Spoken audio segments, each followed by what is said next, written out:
Xalqımızın sevimli deputatı Aydın Mirzəzadə ali məktəblərlə bağlı yeni bir təklif irəli sürüb. Mən təklif edirdim ki, ali məktəblərdə ixtisaslarından asılı olmayaraq bütün ixtisaslarda mütləq gender bərabərliyi fənni öyrənilsin. Bu indidən gələcək ziyalılarımızın beyninə gender bərabərliyi fəlsəfəsi yerilsin.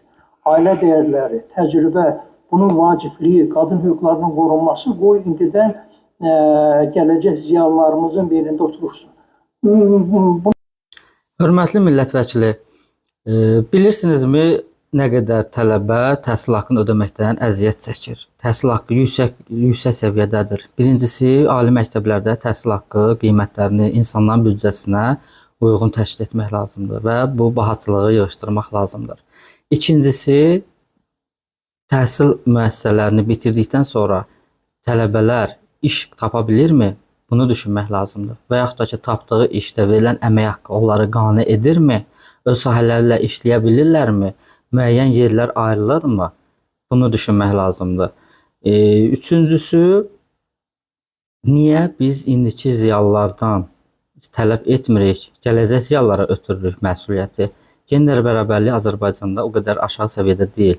Əksinə, qadınların hüququ kişilərdən daha çox qorunur hal-hazırki dövrdə. Qadınlar işləyərkən indiki ziyalılarımızın üzərinə düşək, rəhbərliklərin üzərinə düşək, yüksək vəzifələr tuta bilirmi? Dövlət müəssisələri olsun, digər özəl sahələr olsun. Bunların üzərinə indidən düşmək lazımdır.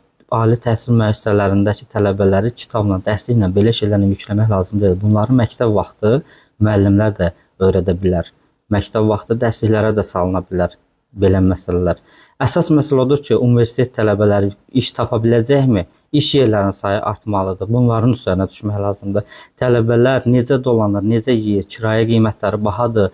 Onlara müəyyən güzəştlər olunmalıdır. İctimai nəqliyyatdan istifadə edərkən onlara pulsuz güzəştlər olmalıdır. Bunları diqqətə çatdırmaq lazımdır. Əziz millət vəkilimiz, xahiş edirik, belə məsələləri də gündəmə gətirərsiniz.